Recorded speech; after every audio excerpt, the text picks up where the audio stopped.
I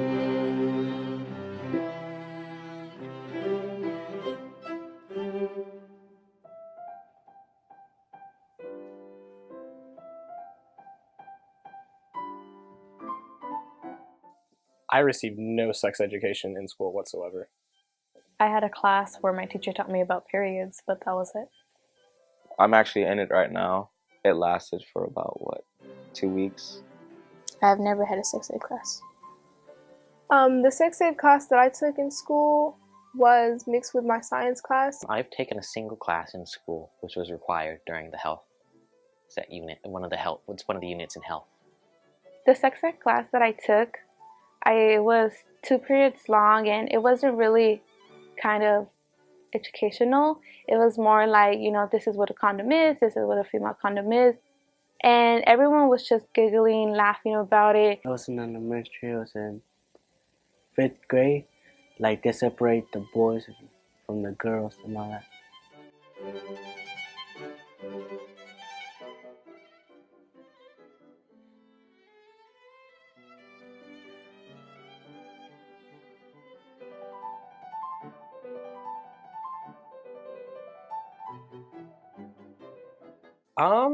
I don't feel like condoms would be effective 100% of the time, but a big percentage of the time I feel like they would be.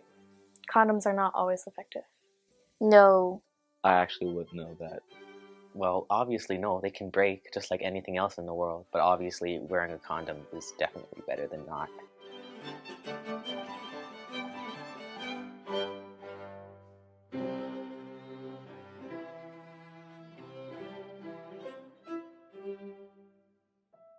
I honestly do not have any clue. We actually just learned about that 2 weeks ago. I couldn't remember. The difference between STDs and STIs is a disease is when you can get symptoms from something, but an infection is just an infection. There usually aren't any symptoms.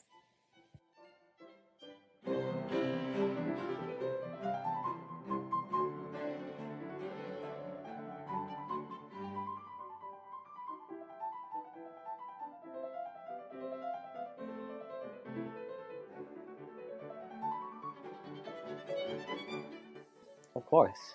No, I have never learned about the consent between partners. No, we didn't really go over the consent between partners.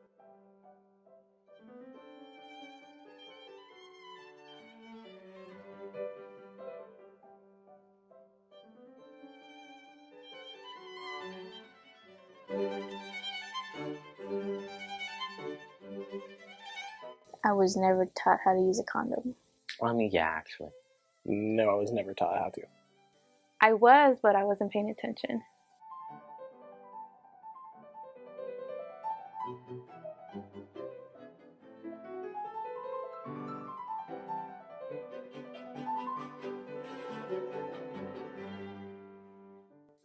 I do not know what HPV stands for. I don't know what HPV stands for. Don't know that either.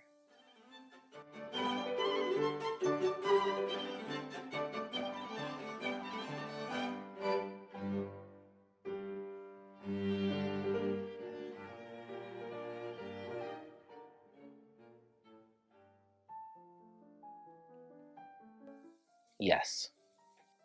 Yes. I think HIV can be spread to saliva. I have no idea. No.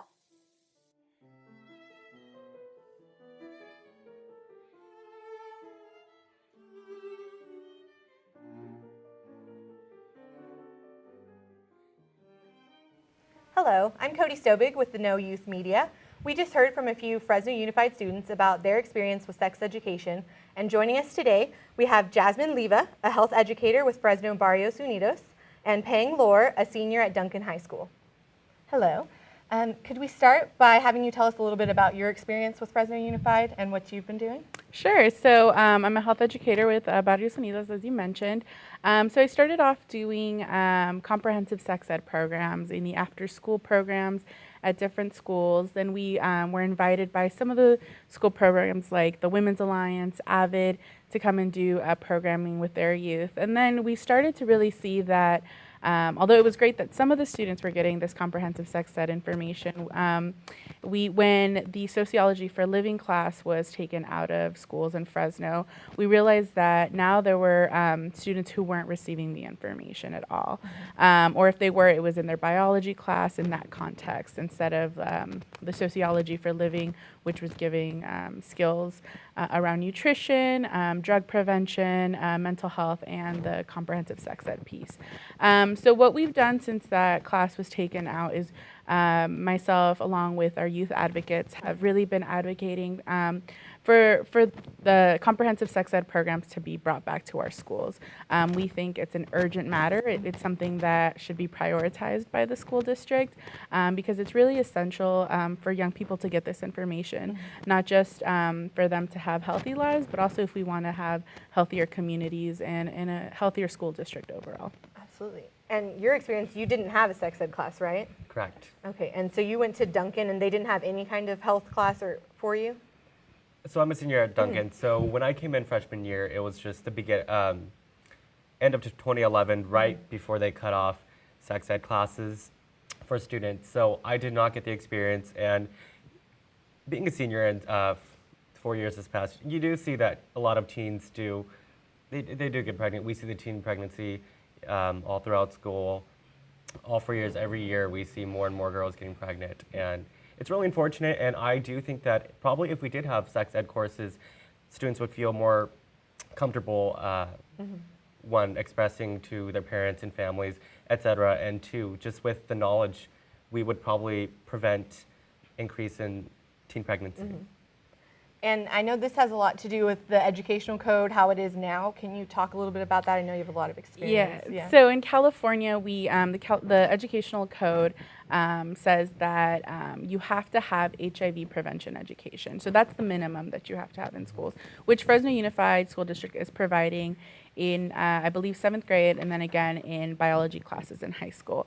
So HIV prevention education basically is what it sounds like. It's talking about HIV, what it is, how it's transmitted, and hopefully how to reduce the risk and prevention. So that's talking about abstinence, and it's also talking about condoms, effectiveness rates, and not non-effective rates, right? So, which is great. We want that information, but we also know that realistically, the education needs to go beyond that, right? It needs to talk about other STDs, especially in Fresno County. We have really high rates of chlamydia and gonorrhea. In the HIV prevention model, that's not being covered. And like Ping mentioned, unplanned pregnancies, right? So also talking about other birth control methods, not just for young people, right, but really for the rest of their lives to have this information.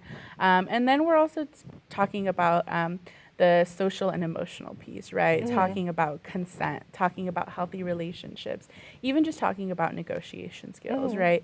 And we do talk about abstinence. We do talk about delaying sexual experiences. And we also talk about making healthy decisions once you become sexually active. The problem is if we don't, if we don't practice how to do that, if we just say, do it, it's not gonna be as effective, especially when young people and even adults, we get messages every day about sexuality, gender, and relationships, right? So if we're getting bombarded by maybe some unhealthy or inaccurate messages, and we're not getting that medically based, accurate information that we need, it's not gonna be as effective to just have an HIV prevention education. Absolutely. I know a lot of the high school students I spoke to said that they didn't talk about gender identities in their classes. They didn't discuss consent. They just didn't discuss any of that really. So even the ones who had those classes didn't have any experience in those areas. Right. Oh, Jasmine, I'd like to also comment on HIV prevention being taught in biology class.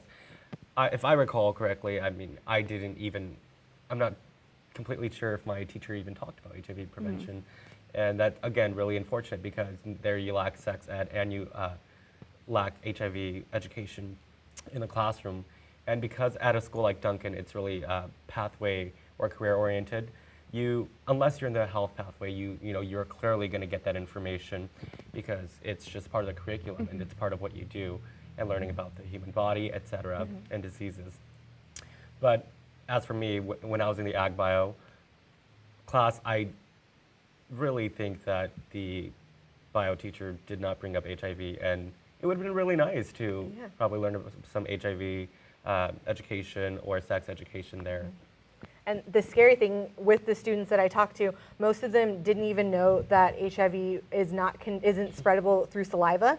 So it's not contagious, and I think that just adds to the stigma against it. And so they're walking around, and they were sure that it was, that it could be spread through saliva, and that was the thing, and they were sure of it, and they just had no idea. Again, that's just lack of education, and it'd be really nice to have, start it off at high school, right? The earlier the better, because around your teenage years, that's when you're sexually active, and kids can't help themselves sometimes, so educate them.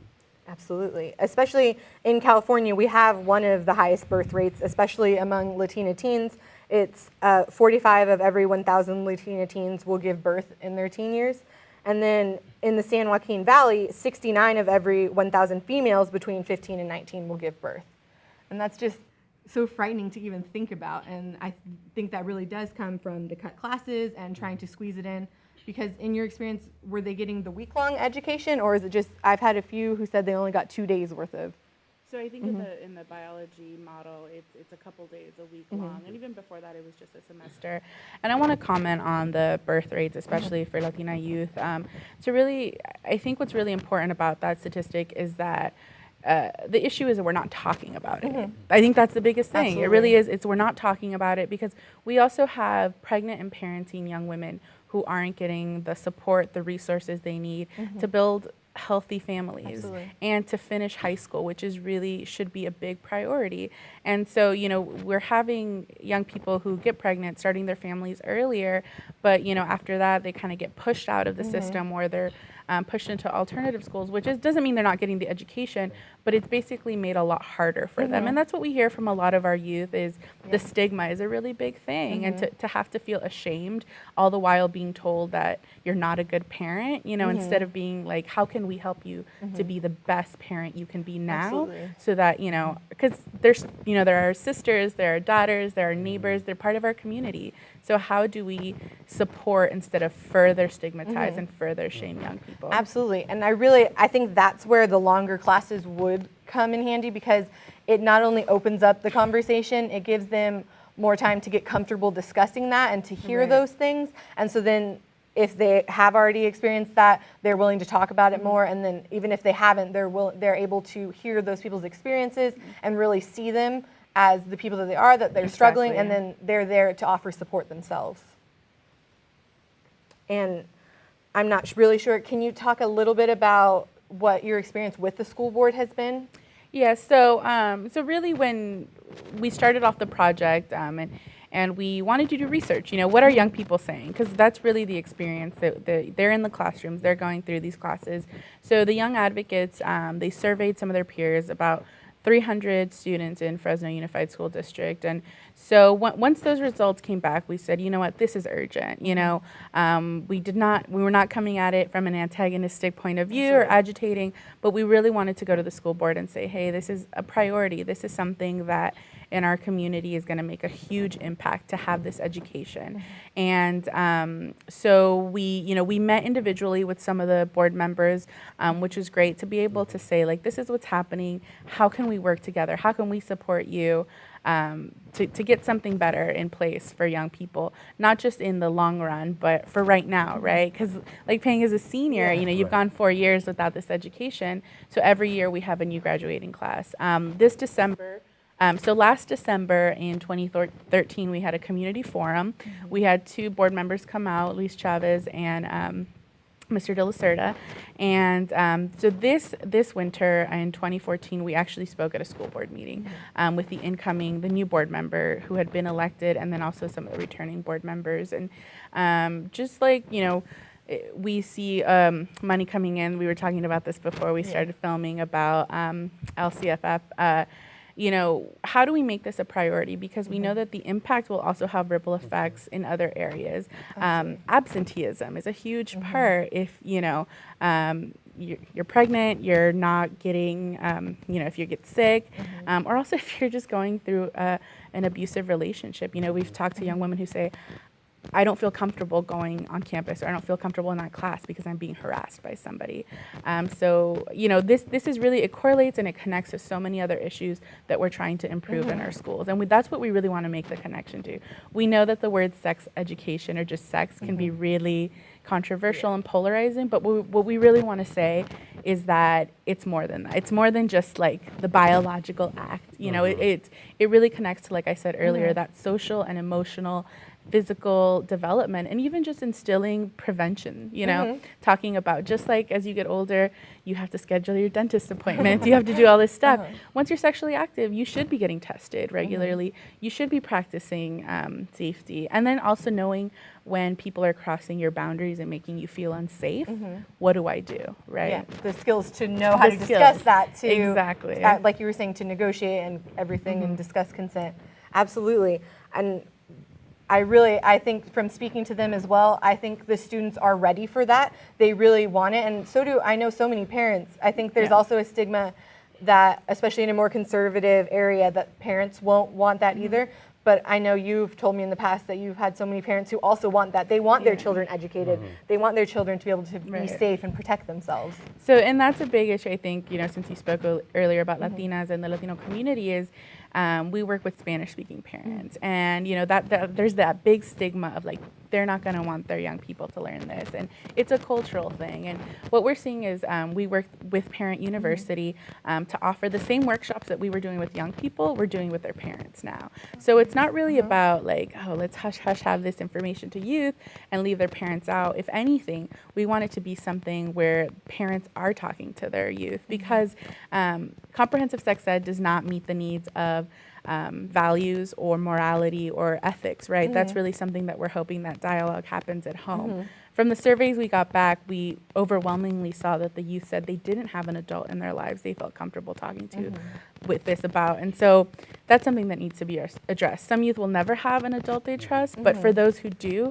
let's help them broach that conversation. Absolutely, especially if you're educating both sides, then it really does open it up to have an honest and open conversation without the fear or the embarrassment, which it will happen, is very big, of course, And but when you got to your school, they had already cut the sex education program, is that correct? Yes, my year was the first year they cut it. And talking about communication, I think which is vital about sex education, I think before we even talk about communication, the thing is awareness is key, right? Awareness first, and then you could talk about it, because you can't just jump into communication, right?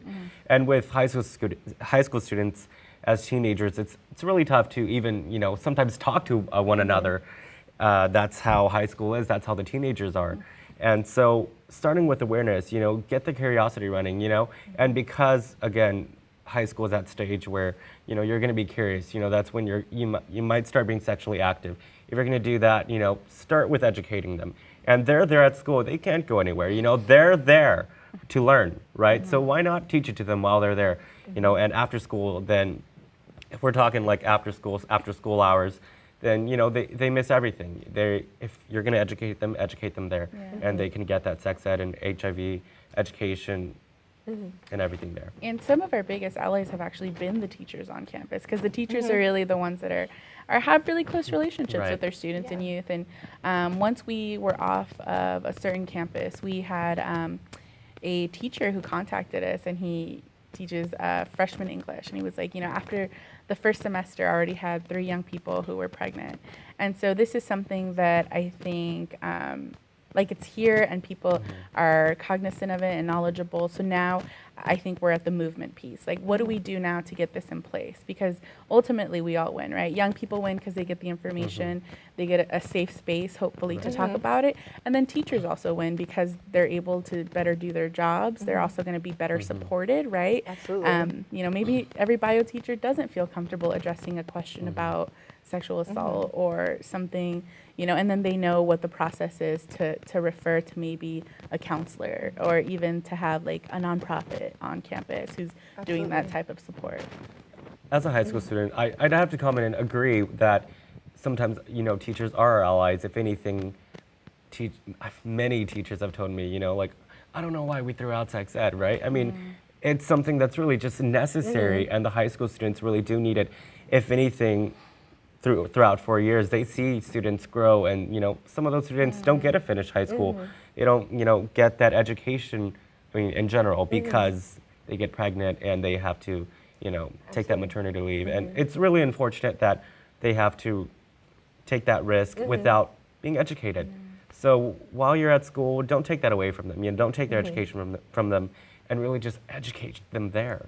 Absolutely. And with the biology teachers, it has to be difficult for them in their classes to squeeze in something else that should be its own semester even, and then they have to squeeze it in such a short time. And also, they're not experts on it. Like you said, they might not feel comfortable. They might not even have all the knowledge that they need because this was kind of forced upon them almost.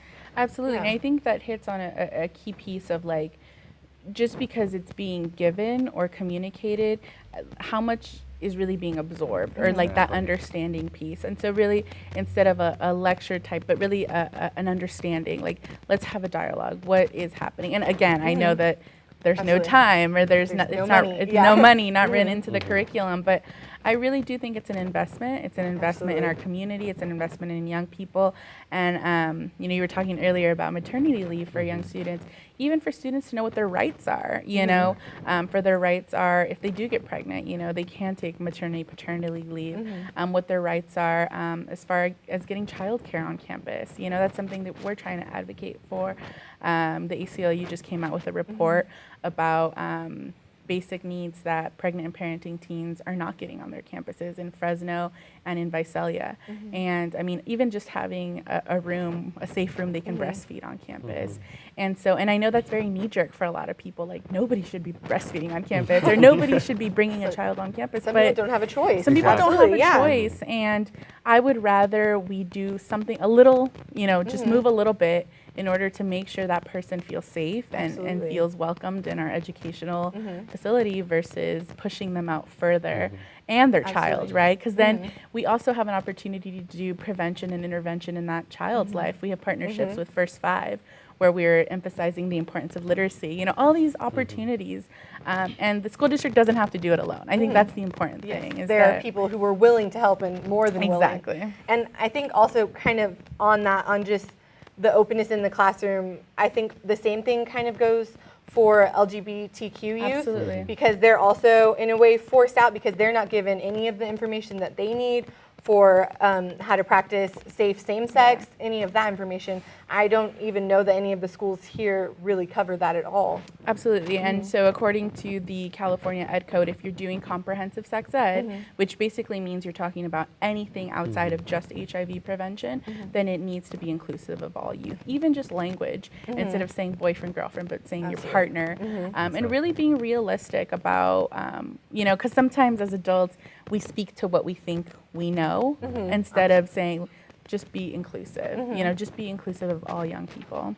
And also being inclusive of non-English speakers or non-native, to be able, and that's something that we've talked about is, the materials may be in a different language, but if you don't have a competent adult there to answer a question, is that young person getting the information? And same with students with disabilities. These are all young people that, along with all students, should be getting the same information. Absolutely. And I think by having these classes, it would open up that dialogue between high school students because they would become comfortable with each other in this, in all the areas you were just saying, because I think there really is kind of a divide, especially if the sex ed is just girlfriend, boyfriend. They're not going to feel comfortable asking questions or speaking to other students about it either.